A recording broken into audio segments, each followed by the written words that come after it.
Hey guys, so we are here at the Harrah Cherokee Resort and we are doing a little room tour. So you first walk in, you have your bathroom, and then nice little jets in the tub.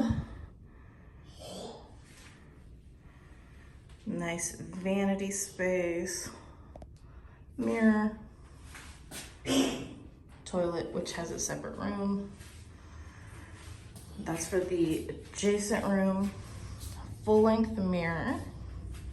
Then you have a refreshment coffee stand with coffee maker. And then your fridge is inside. And then you have a couch, desk, little table and chairs. Here's your TV. There's actually drawers under here.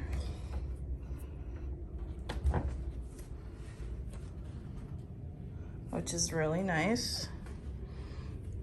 And then you've got a closet. We got a mountain view. So that's our view. That's not as nice, but hey, there's the casino. And then we got a king size bed. So really nice. So we are in the Soco Tower and we're on the 14th floor.